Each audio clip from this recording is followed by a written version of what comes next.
What is going on, everybody? This is Jackson from JD Sports Zone, and today I have a very special interview with 2019 MLB All-Star Shane Greene. Mr. Greene, thank you so much for taking time out of your day to do this. How's your day been going? And thank you so much again.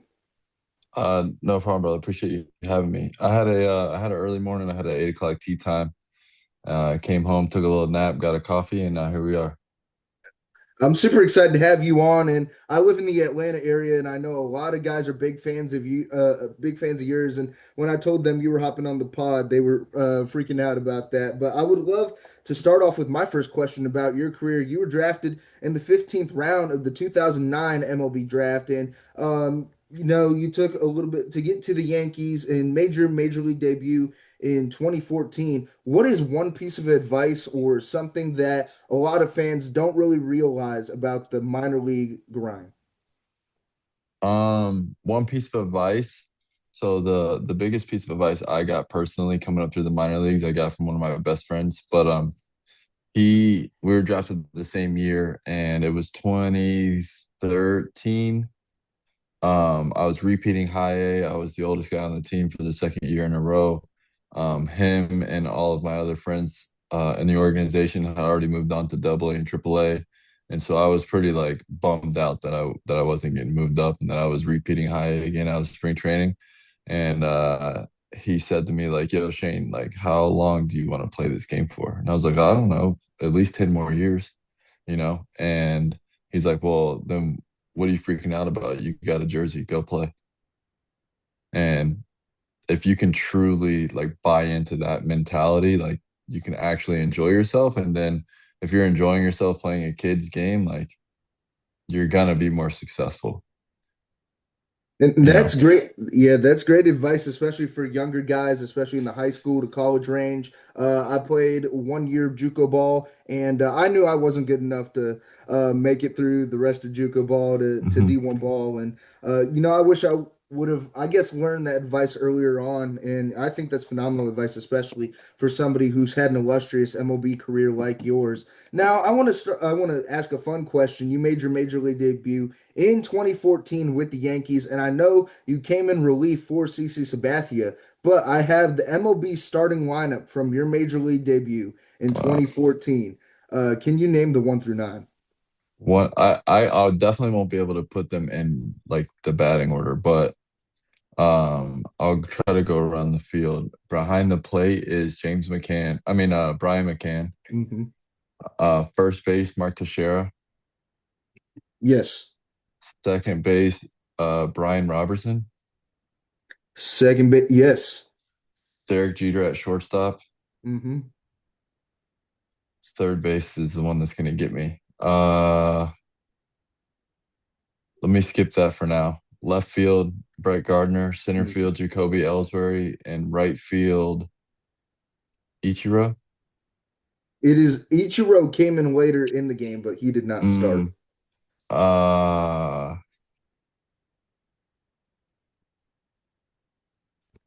right field. Gosh, I have no idea. Third base and right field, I have no idea. I know It is. Chase Headley got traded to us later on in the season, but I don't know who was playing third when I pitched. For third base, it is Jan Gervis Solarte, and Solarte. right field is recent MLB Hall of Fame inductee Carlos Beltran, and at the DH spot, Alfonso Soriano. So, Wow. I mean, honestly, that's a very phenomenal amount of players that you could name. I don't think I could name what I ate for breakfast yesterday. So, but great on you for that. Now, I want to ask you this because after you were part of the trade that got sent you to Detroit, and I know a lot of people have different approaches when it comes to being traded. I asked Justin Nicolino when he was traded away from the Miami Marlins to the Chicago White Sox. How much of a toll did that take on your mentality, or maybe boosted your mentality when being traded from the Yankees to the Detroit Tigers? Well, in that situation, I got called up in 14, made 15 starts, but I only got called up because basically guys were injured. So going into that spring training, if everybody's healthy, like low key, I was gonna be the odd man out. Like I wasn't gonna have that same starting spot going into spring training. Like maybe I could have earned it, but I don't necessarily think it was mine going into spring training. So getting traded to the Tigers, um, basically right after it happened, when they called me, they told me that their fifth starting spot in the rotation was mine.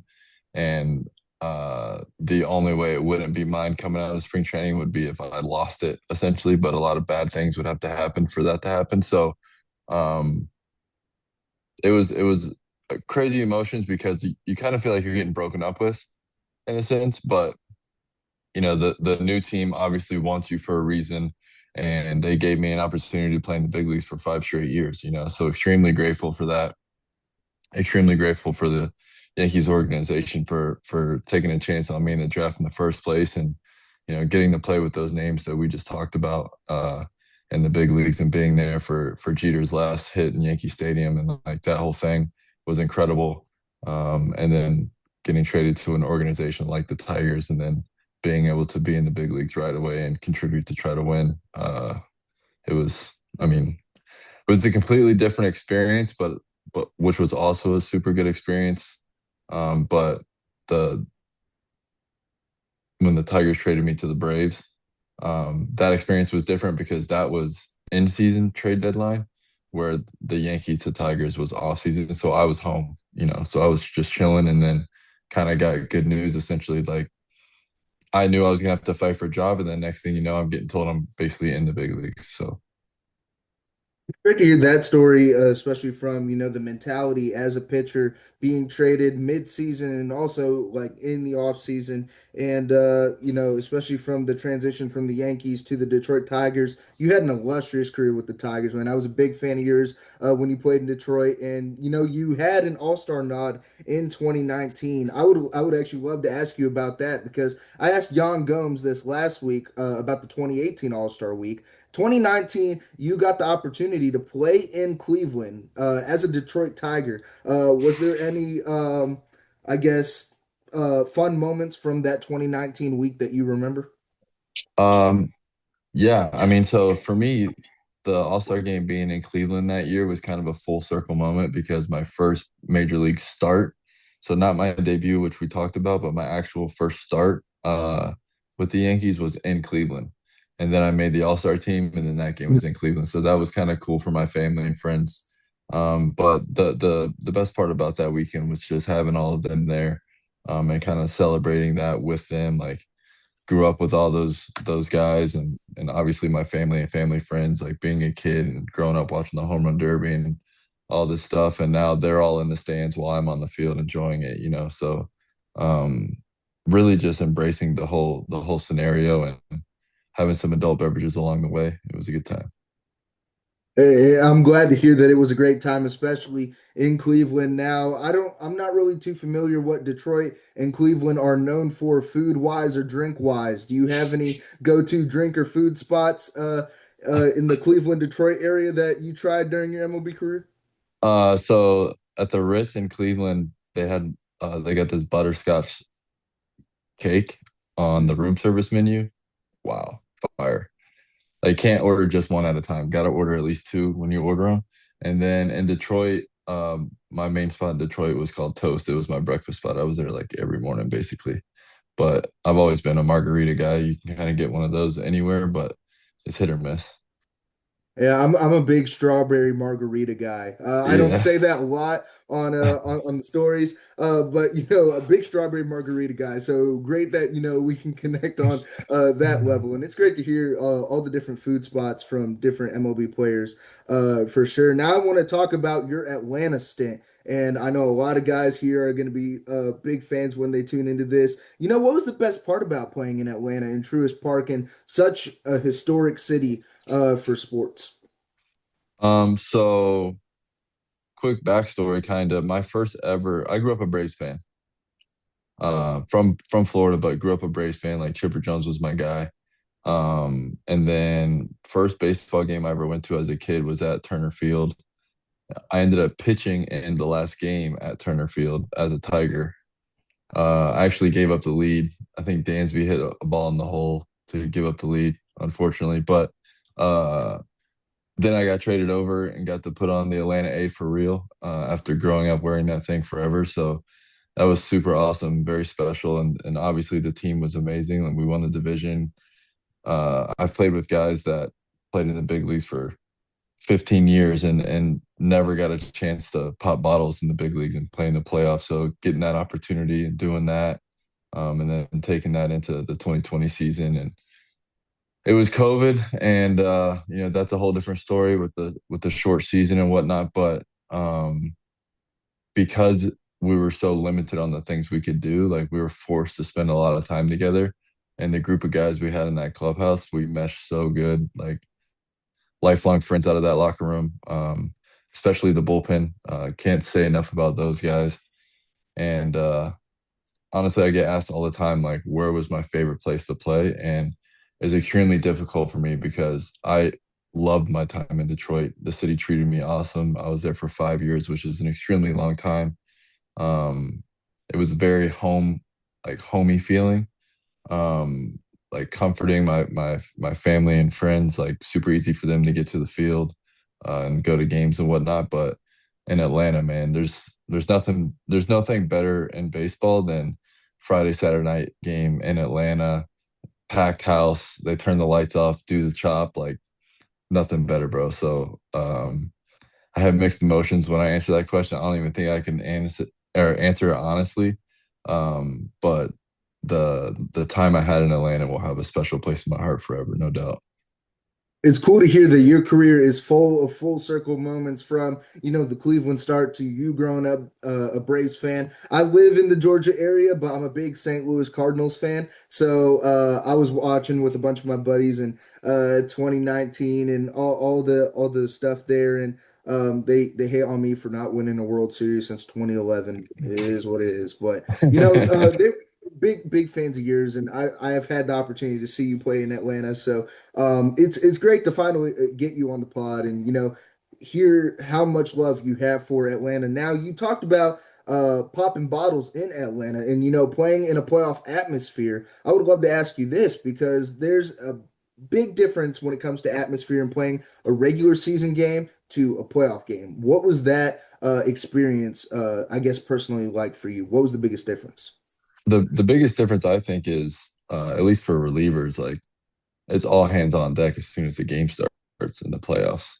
Every inning is like the ninth inning in the playoffs. So emotionally and mentally, it's exhausting, even if you don't pitch, because you have to be mentally and emotionally and physically ready from pitch one, because it's the playoffs. Anything can happen. They could call it out of the bullpen after the first hitter. Where like regular season, you can kind of just sit around and BS with the boys for the first couple innings. Good, bad, or ugly, it doesn't matter. It's going to be probably 3 or 4 innings unless something really crazy happens, right? But in the playoffs, there could just be one run scored and a guy on, and we're getting a call.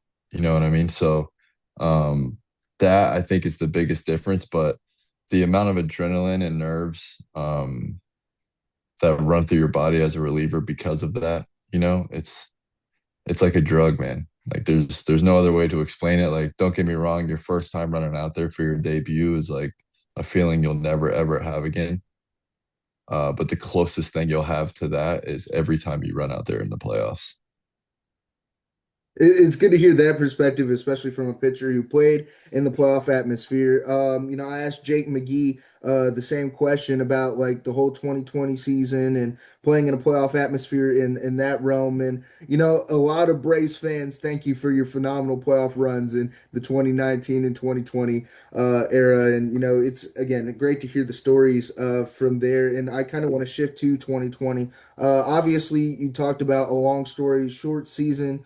COVID year, and I know a lot of people, especially from the baseball player aspect, were battling things maybe mentally, physically. What was that process like for you during the COVID short season? And what was, I guess, the experience like for you in Atlanta? So I specifically remember I pitched in the spring training game. We were playing in Lakeland in Florida. I grew up in Orlando, so Lakeland's like 45 minutes from where I grew up. I threw in the game, and as I'm in the locker room after I pitched, like I grab a shower, I'm walking out of the shower, and I look up at the TV, and it literally says like season canceled or seasons postponed or something. And on the other TV is our game is still going on. And I'm like, yo, should we go tell somebody?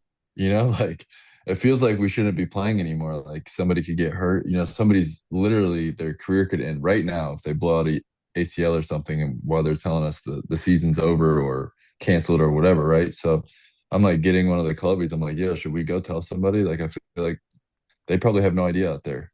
Long story short, the game they ended up finishing the game, I think, and everybody comes in and then they tell us like, yo, the season's basically like go pack up your stuff and go home and we'll call you when we have more information because nobody knew, you know, like nobody had any idea what was going on. So um I actually went home for like a day or two and then drove back down south to the Brave Spring training to pack up my stuff and then drove back home and set up shop here and hung out while we tried to figure out what was going on in this crazy world. And I live on a lake, fortunately, and I love fishing. So I had a lot of time to go fishing, and that's kind of basically what I did every day. I would wake up, get on the boat, go fishing, come back, play catch with one of my buddies, get back on the boat, fish some more. Like there was nothing really else to do, but um, it was good to be home. That was like the first time in my life almost that I had been home for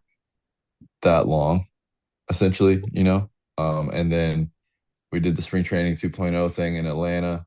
Having no fans obviously was something we had to get used to, but once the games got going, because the season was so short and the wins and losses meant so much because of less games, you got used to the no fans thing and the games mattered. So although the fans weren't there to create the atmosphere, like the importance of this game kind of made the atmosphere similar, you know.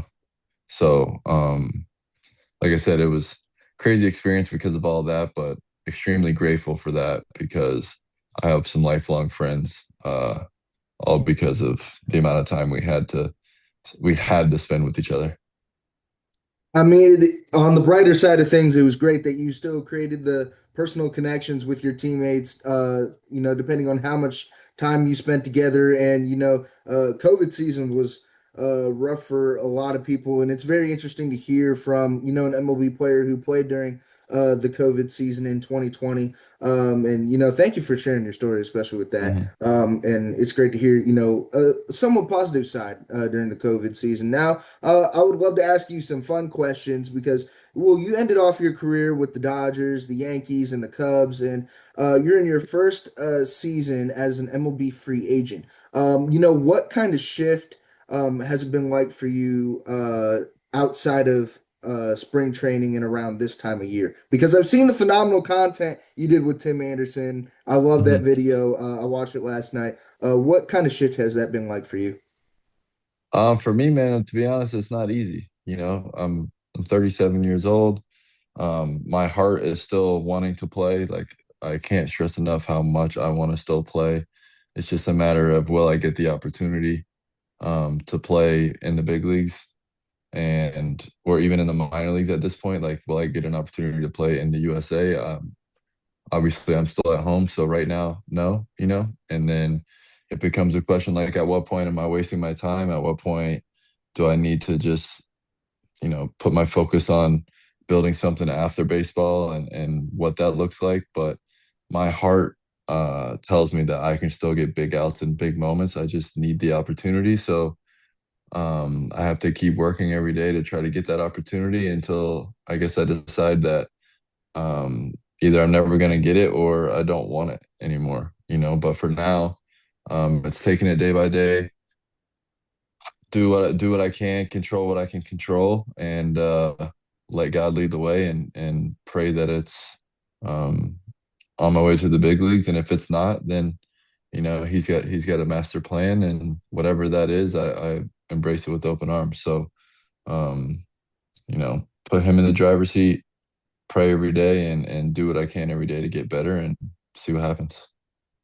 And I definitely wish the best of luck for you. As a Cardinals fan, I would love to have you in the bullpen, man. I feel like you'd be our number one bullpen arm. I would love to have Shane Greene in St. Louis. Maybe have to buy a Shane Greene St. Louis jersey if that ever happens. And truly, I'm glad you have your faith and trusted in God, and He'll always have a plan for you.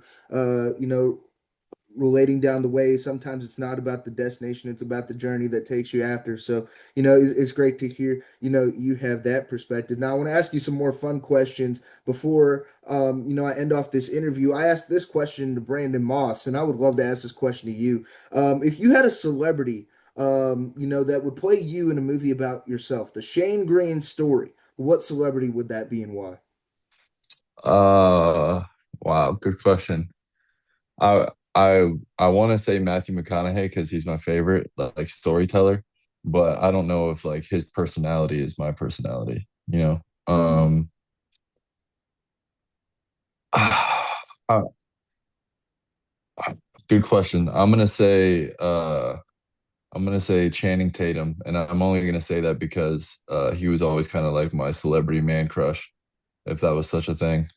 So Mhm. I'll say Channing Tatum, but if I were to write a book and have somebody read the book, I'd want Matthew McConaughey to read I see the resemblance between you and Channing Tatum. I can see that it. being put box office sales. Funny enough, Brandon Moss said his was Matthew McConaughey. So, Let's go. yeah, I love the answer there. Personally, for me, I don't know the guy who plays Harry Potter. I mean, I feel like that's closest resemblance, maybe. But it's great to hear that side of things. Now, I don't know if you're a big movie buff, but baseball movies. Do you have a favorite baseball movie personally for you? Yeah, Sandlot has to be Mm, Sandlot. mm. Sandlot's the OG. It'll never be old. It's timeless. Uh, I actually have at an auction I bought a Sandlot. They had a Sandlot jersey signed by all the actors. I bought it at a charity auction one time. That this reminds me I need to still get put in a frame and hung on the wall. But I did purchase that. It's probably my best baseball movie for sure. I personally agree with you. I know a lot of my friends are big Major League fans too. Yeah. So we have that constant debate, every day. But, Sandlot is always the number one for me. Now, I know you are a relief pitcher, but I've had this debate going around with my friends. I also do college sports radio here at my university. I have like 2 months till I graduate. So, hopefully that works out well. But, I want to ask you this. Who's the top five starting pitchers in the MLB right now, personally, for you? Well, I think Scooball and Skeens are like obviously both they're like on a different planet right now, I think. Um, and if they can both keep that up, they're gonna put up like we've never seen this before kind of stuff. You know what I mean? So they're definitely in it. I'm gonna put Verlander in that conversation because what Mhm. he's doing is incredible. He's 20 years in, and like if it was Game 7 of the World Series and he was starting in it, you'd be like, oh shit, they got a chance. Like, you know what I mean? So after being in the big leagues for 20 years, that's insane. So there's three. Um, you said just starting pitchers. Yeah, just starting pitchers in the MLB. All right. This kid for the Blue Jays, Young Savage. How do you say his Mm. name? Yesavage. I Yeah, think that's how yes, you pronounce it. It's yeah, very hard to dude. pronounce it. Okay, well, you know who I'm talking about, and we don't even know his name properly, so that's how good he is. Mhm. Uh, and let's see who else. I would probably have to say, um, oh my gosh, this is a tough question. Mhm. I really think that, and I don't even know his first name, but Wu for the Mariners. Brian Wu. Yeah. I think he's one of the guys that like if it clicks like it has for Screwball, it's like, oh shit, watch out. Like he's got the potential to run into a couple Cy Youngs in a row. I think he's got the repertoire for it. And obviously after pitching in the playoffs and now you have that kind of experience under your belt too. I'll throw him in there at five. I love the list. Personally, for me, it was all the debates with the Atlanta Braves fans. They were all saying Chris Sale is top five in the MLB for starting pitching, and I can see the argument, but I had Skeens, Skubal, Crochet, Wheeler when healthy, and it's a tie between Max Fried and Garrett Cole for me. Just the 1A, Yeah. 1B level. But yeah, no. It's probably disrespectful to my homie Max that I didn't say Max there, but uh I seem to not pick my friends when I answer these kind of questions for whatever Mm, reason. mm. But shout out Max, dude. Max the GOAT. Do you have any a favorite Max Fried story? Favorite Max Fried story? Not a specific story, but I will say that he's one of like the most down to earth, friendliest people you'll ever meet. Like if you met this guy and you didn't know he played baseball, you would literally never know that this guy's worth $200 million. You know, like he's the most down to earth human being, would do anything for you at any moment. If I called him right now and needed him to come get me off the side of the road, even though I'm 2 hours away, like I haven't even talked to him in probably a month, like he would be there. So shout out Max, man. He's the GOAT. I would love to see him win a Cy Young. I know the amount of work he's put into his career and the type of work he puts in every single day. So especially to win it in pinstripes, he would be they would love that. Would hope to see that in 2026. We did our way too early predictions, and I had Logan Webb and Max Fried. So hopefully Max Fried wins the AL Cy Young. I'm locking it in right now, and hopefully he wins it in 2026. Now, I want to ask you this question because I'm not sure if this is true or not, but I did a little research. Is your walkout song "Going Down for Real" by Flo Rida? Was that one of your songs during your MLB That career? yeah, that was my walkout song in New York when I was starting. So I want to ask you this, like, what was the purpose behind that song, or why did you choose that song for your walkout song? So it was, gosh, I don't remember exactly where I was to be honest. It feels like I was at home, but there's no way I was at home because it was during the season that I chose it. But I was trying to figure out what I wanted to pick, and I was literally like going through songs trying to figure out what I wanted. And I forget, I think I was, I want to say I went to like Firehouse Subs or something random. Like I was hungry, hopped in the car, went to Firehouse Subs, and walked into the place. And that's the song that was on. And it was like just started and it was pretty new at the time and like low key kind of hype. And I'm like, that's it. Florida, I'm from Florida. Like, let's go, going down for real. And so that's how I picked it.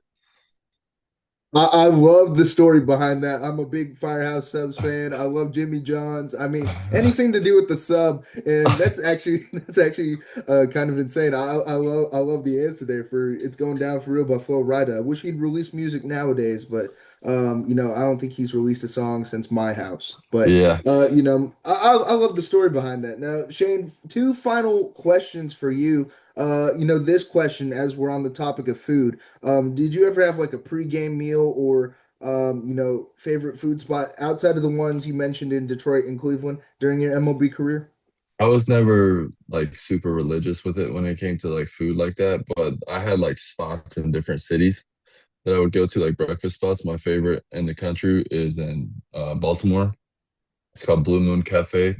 They got a Captain Crunch French toast that goes crazy. It's so fire, bro. I can't stress enough how fire that place is. But I was never like crazy religious about what I was eating. I just had like different breakfast spots in different cities. And then actually when I was in Atlanta, my spot, I didn't have a breakfast spot really there, but every once in a while I would go, is it Buttermilk? I think it's called Buttermilk Cafe, maybe. I think so, Uh, yes. I know what you're and talking about. you know what I'm talking about? I forget the Hmm. exact name, but I would go there some mornings. But what I loved in Atlanta was man versus food on Uber Eats. I would smash that. The California burrito on there, I would smash that all the time. Definitely gonna have to put that on my grocery list when I go out to make some food. Captain Crunch French toast. Gonna have to make that as a homemade and a California burrito. Yes, That's sir. definitely that's on my list. I might as well write that. Yeah. California Brewing. Okay, yeah, yeah, put that down. But final question for you, Mr. Greene. Obviously there are a lot of young athletes who look up to you and other MLB players throughout their daily lives. What's the biggest advice you would give to high school athletes looking to make it to the next level? My biggest piece of advice to a high school age athlete would be, or more specifically a baseball player, because I think basketball and football, you have to have a little bit different journeys. But my biggest piece of advice to a high school baseball player would be like zoom out a little bit. You're 15 to 18 years old. I didn't debut in the big leagues until I was 26. That's basically 10 years, and you've only been alive for 16 of them or 17 of them. That's more than half your life. Like you got a long time before now and then. So this game that you're upset about going 0 for 4 and striking out 4 times doesn't matter that much in the grand scheme of things. So do your best to zoom out, create a plan that you think is going to help you get to the next level, and focus on executing that plan every day. You got to get 1% better every day, or you'll get left behind. But you still have a lot of room to grow, and there's way more time than you think. So again, execute the plan, or have a plan, execute the plan, and get really, really good at dealing with failure, because those problems that you're having right now in the game of baseball, they're never going to go away. You're never going to have a moment where you snap your fingers and you never strike out again, or you snap your fingers and you never give up a run again. Like, this is baseball. These things are going to happen forever. So get used to it and get good at dealing with it and keep working hard. Phenomenal advice from a major league pitcher. Zoom out, execute a plan, create a plan, and get 1% better every day. I feel like a lot of high school athletes, and not just athletes in general, but anybody in any occupation can take that advice and run with it. But Mr. Greene, thank you so much for taking time out of your day to do this. I truly appreciate it, and wish the best of luck of you. Hopefully, the St. Louis Cardinals are watching this and can sign you to a major league deal soon. But thank you so much for your time. Yeah, brother. Anytime, man. Holler at me. Much love.